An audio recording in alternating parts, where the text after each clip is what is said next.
MBS Radio se une a Himalaya. Todo el contenido de MBS Radio lo encuentras en la aplicación gratuita de Himalaya. Yo, como todos los días, le aprecio mucho a Luis Ernesto Derbez que nos toma esta llamada telefónica. Luis Ernesto, como todos los lunes, es un gustazo saludarte. ¿Cómo estás? Buenos días. Pues bien, así, ahora sí como tú, encerrado en mi casa. Todos. Oye, tú acabas de decir algo que me parece muy importante, si me permites empezar con eso. La Universidad de las Américas Puebla, tú sabes, publica cada 2 años resultados del análisis de impunidad que hacemos en nuestro país y también a nivel global. El último resultado, y todavía no le toca a la administración del actual gobernador Alfaro, sin embargo, los datos para el estado de Jalisco colocaban al estado de Jalisco como el estado número 5, con el promedio más alto de delitos no denunciados.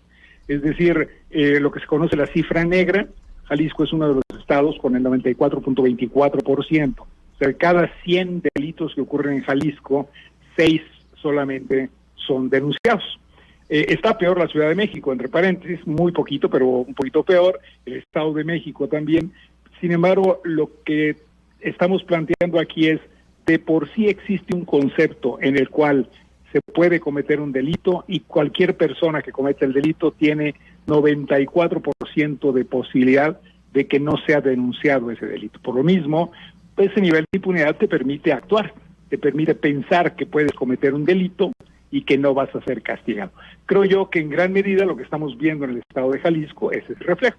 Lo que estamos viendo es el grupo de policías que aprehenden a este señor Giovanni López, lo llevan. ¿Qué habrá pasado? Lo único que sabemos es que días después, al día siguiente, se lo entregan a su familia muerto, con lo que aparentemente fue una golpiza, ¿sí? Digo, lo puedes decir muy elegantemente, como de la manera como lo está planteando la autoridad, pero también lo puedes decir que simplemente lo golpearon. Este traumatismo craneoencefálico, huellas de tortura, como está planteado, pues representa que lo golpearon y seguramente, como decimos en nuestro país, se les pasó la mano y lo mataron. Ahora, lo interesante de esto es, esto ocurre todos los días en la República Mexicana y es uno de los grandes problemas que ni el gobierno de Peña Nieto ni el gobierno actual están resolviendo, no están actuando para reducir la impunidad en México. Y mientras haya estos niveles de impunidad, se van a dar muchísimos de estos actos de violencia. El otro día el presidente hizo el comentario de que el 90% de las llamadas que llegaban al 911 con respecto a violencia familiar eran falsas. Pues sí, señor presidente, pero eso quiere decir que el 10% en sus propias palabras son verdaderas y por lo tanto existe un alto nivel de violencia en México que queda impune si tenemos una actitud de no resolver el caso. Impunidad es importante, Luis, lo menciono porque para nosotros es lo que ha creado las condiciones de violencia que se dan en México. Y cuando digo nosotros me refiero a los autores y yo de este reporte de impunidad. Habiendo dicho eso, la gran pregunta para nosotros es, tú tienes un fenómeno mundial. En los Estados Unidos lo que ocurre es una violencia que lleva a yo llamaría un llamado en contra de lo que ha sido una discriminación permanente contra afroamericanos en esa nación. Una violencia muy fuerte que tienes tú claro en este acto de la policía en Minneapolis, donde descaradamente asesinan a una persona de raza negra porque había pasado un billete falso de $20, por lo menos es lo que se le imputaba, y el resultado de esto es que todo este ambiente de discriminación, añadido a el problema del coronavirus que le ha pegado muchísimo más fuerte precisamente por ser los grupos más vulnerables en Estados Unidos, los afroamericanos y los latinos, a estas comunidades. Y el hecho de que un presidente como Trump se pare y haga un comentario racista diciendo que es necesario que la policía balee a los vándalos, creó el caldo perfecto y el jugo perfecto para una reacción que hoy está dejando en claro que Estados Unidos sigue siendo un país en el cual existe una alta discriminación, racismo contra los afroamericanos, los latinos, las comunidades minoritarias en ese país. Esa reacción que es muy natural en Estados Unidos y que seguramente va a tener como impacto que le cueste la presidencia, la reelección al presidente Trump, dado que está teniendo este resultado tan negativo, lo usan en México porque ven que empieza a tener impactos en Europa, en Asia, en otras partes del mundo, y se montan en un grupo de vándalos, porque esa es la palabra que hay que utilizar aquí en México, porque lo que le había pasado a Giovanni López había ocurrido el 4 de mayo en un municipio, Tlahuacán de los Membrillos, en el estado de Jalisco, que honestamente yo no conocía. Yo me supongo que muchos mexicanos no sabíamos de la existencia por el nombre mismo de este municipio. El 3 de junio aparece en redes sociales, aprovechando esto que estaba pasando en Estados Unidos, una serie de mensajes y un video mostrando la aprehensión de este obrero de 30 años de edad, Giovanni López, en donde desaparece y al día siguiente, repito, aparece muerto. La cosa que se pregunta uno es, ¿por qué después de 30 días prácticamente, un mes, ocurre, junto con lo que está pasando en el resto del mundo, que hay este movimiento en México en protesta de yo no sé, pero lo voy a llamar también asesinato de Giovanni López?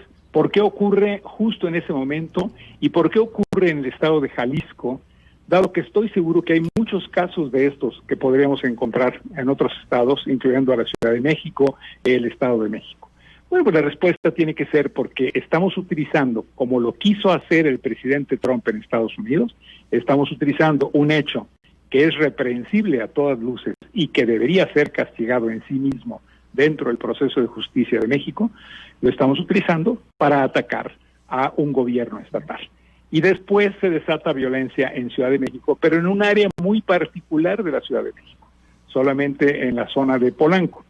Yo creo que aquí tenemos manifestaciones muy claras de algo que ocurre, Luis, por allá por los años 30, 40, que es la manera como el presidente Lázaro Cárdenas también lleva a cabo actos, en ese caso con obreros, en contra de Plutarco Elías Calles en su momento, para poder consolidar su poder, como presidente de la República, quitando el poder del maximato de Plutarco Elías Calles. Si tú ves esto, dices, caray, estamos utilizando otra vez técnicas de los años 30, de los años 40, de ese viejo corporativismo que existió en México para tratar de consolidar lo que es un gobierno central muy fuerte. Claro. Daría esa impresión. Y esa es mi preocupación, porque tú tomas temas internacionales, los puedes traer al nivel local haciendo o queriendo dar la impresión que es lo mismo, cuando las circunstancias son totalmente distintas. En México, sin duda, hay una gran impunidad. Lo hemos estado reportando en nuestro reporte anual de la universidad desde hace más de 5 años. El acto que debería tomar el gobierno es fortalecer a las policías municipales y estatales y debería fortalecer también al sistema penal de justicia. Si hiciéramos eso, si invirtiéramos en eso, empezaríamos a ver una reducción de la impunidad. Y esto evitaría crímenes como el que ocurre en el caso de Giovanni López. Pero lo que estamos viendo aquí, Luis, es más bien el inicio de la campaña electoral del 2021.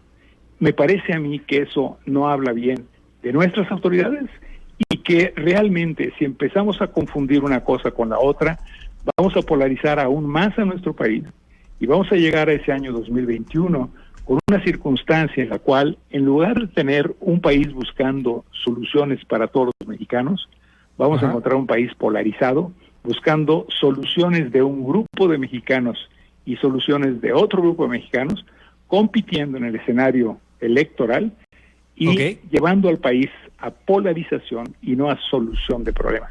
Y eso sí me preocupa, porque mira, yo no estoy seguro que el gobernador Alfaro tampoco sea una persona que tenga un plan muy claro de largo plazo de lo que quiere hacer con su estado o con la República Mexicana en caso de que quisiera postularse para presidente.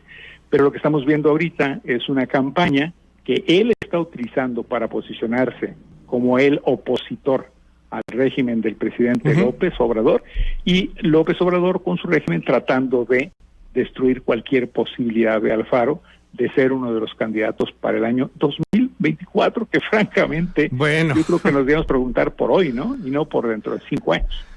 Luis Ernesto Derbez, siempre es un placer poderte escuchar. Gracias, un honor contar con tu voz y te seguimos ahí en tus redes sociales y estamos muy atentos de lo que pasa en la Universidad de las Américas en Puebla. Te mando un abrazo. Gracias, Luis. Hasta luego, un abrazote. MBS Radio se une a Himalaya. Todo el contenido de MBS Radio lo encuentras en la aplicación gratuita de Himalaya.